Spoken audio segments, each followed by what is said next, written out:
Alright, hello. This is my review of all the new releases that I watched. So, basically, I've kind of stopped making videos about new releases, and that's just because I feel like I kind of just don't want to do them anymore.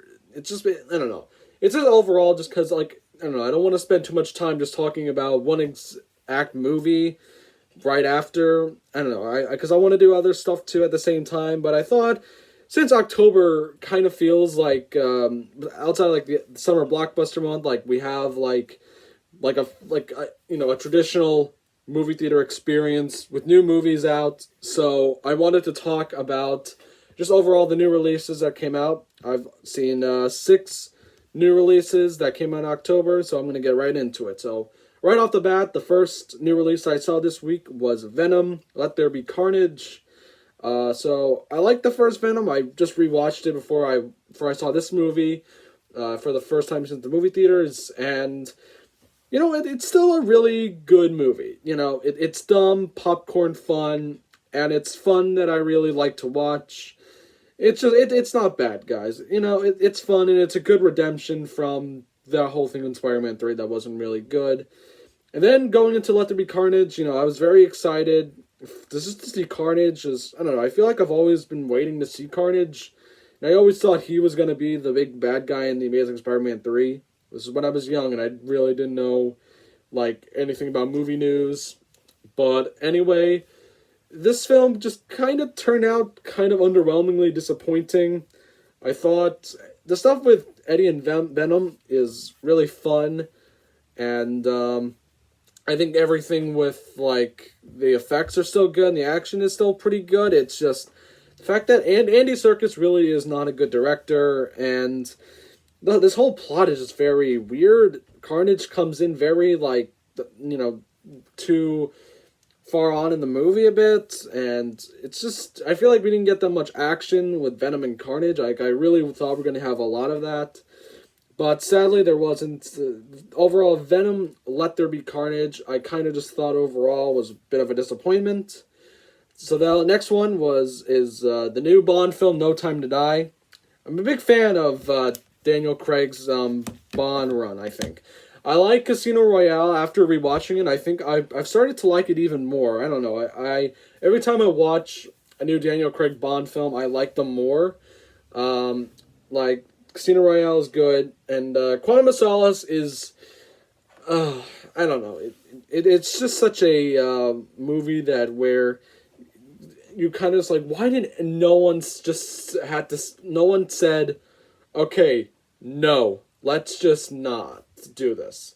And yeah, Quantum of Solace, with everything with the writer's strike, it does not turn out well, and that's why the movie suffers. And it's trying to be too much like Jason Bourne, and it overall just kind of just ends up feeling like a video game, and it's just got a lot of weird stuff. And I think overall, just making a straight up sequel to Casino Royale just wasn't necessary. After Casino Royale just greatly, did a great job establishing Bond. So it just wasn't necessary. Skyfall, though, really brought the franchise back to its legs again, and was just fun overall. I think Javier Bardem is really good. He's one of my favorite Bond villains.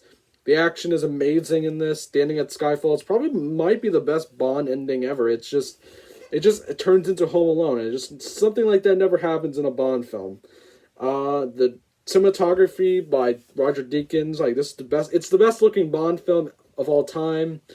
And so yeah, I think Skyfall is overall really great, and is definitely up there with my top 3 favorite of the Bond movies. And then Spectre, it's a step down from Skyfall, but I don't think it's as bad as Quantum of Solace. It doesn't, at least, like, there's a script and it's not confusing. Yeah, it's clunky a bit, but you know what? It's still not bad. I will admit, it is probably like the Kingdom of the Crystal Skull of the Bond films. It's more about, like, it's just kind of like, it has dumb stuff, kind of like Kingdom of the Crystal Skull. But you know what? As an action film, it's kind of fun at the end. But the biggest problem, I think, overall, and that's really when we're going into No Time to Die, is just the waste of Christoph Waltz. I don't know. He's just been wasted. I mean, at Spectre, was kind of this organization that, that actually the producers of this franchise did not own because of the whole thing with like Thunderball and all that. And so yeah, Spectre, they didn't own the rights to Spectre, but now they got it. And they just kind of ended up just like, they just brought it in and then it felt wasted at the end. It all felt wasted. It's like when Marvel was able to have Spider-Man in the MCU, and it would be like, if in Civil War, Ant-Man ends up just squashing Spider-Man and he dies, and we never got Homecoming or Far From Home. That's what it feels like. That's just how it kind of felt like to me. That's some of the biggest issues with Spectre, but it's alright. Now, going into No Time to Die, I might need to see this again, because there's some stuff I really didn't like, and there's some stuff I did like. Again, the action is spectacular. It still looks really good. Like, I feel like Skyfall, Spectre, and this, they've all consistently had really good, like, photography with it. Daniel Craig is really good, but there's this feeling that I think he's been controlling the film a bit. Ray Fiennes, he's great. I hope he sticks around as M, like how Judi Dench did. And I like Léa Seydoux, and I like Lashana Lynch. I thought she was not gonna be good, and I thought because I think there was all these like rumors that she was gonna replace Bond, but at the end of the day, I was just kind of like, yeah, you know what? She was fine. She didn't actually turn out annoying. And then the woman from Knives Out and Blade Runner 2049, who I kind of forgot the name, she was good, even though she was such an on and off role, and I was just kind of disappointed that we didn't see more of her. Jeffrey Wright leaving as Felix Leiter is really great. It's overall good, but the problem is Rami Malek is not good as the villain. He feels very underdeveloped, and he's just like, I didn't really know that much about him. All that Spectre killed his parents and all that, but and I didn't get the whole thing with the virus.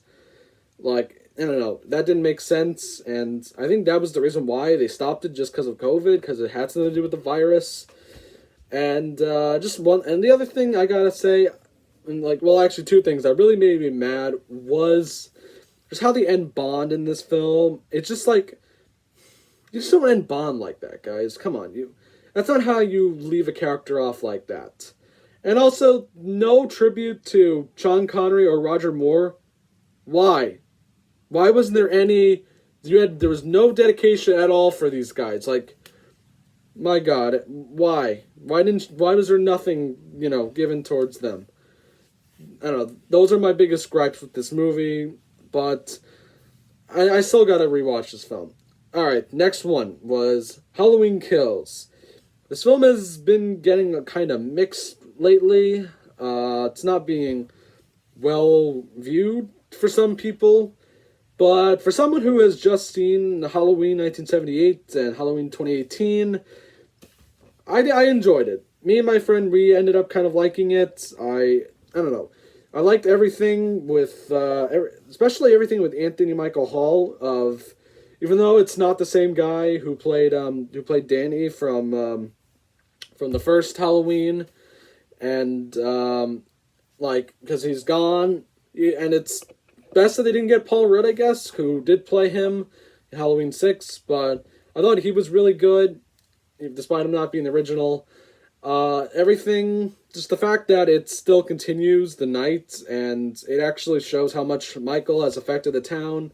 It's really great. The only upsets is just that Jamie Lee Curtis does nothing in this film, and it ends with like an Infinity War and Endgame, an Infinity War thing with someone dies, and not gonna say who, but even though technically the next film is I think it's gonna jump like a few years. I don't know. I mean, well, it would be weird if you made a trilogy around one night, I think. But yeah, Halloween Kills, I actually enjoyed it. I still like these movies on the same level. These three Halloween film timeline. I like it anyway. But yeah, that's it. Halloween Kills. It's enjoyable. All right, next one is Dune. Now this is the one that everyone likes from this week.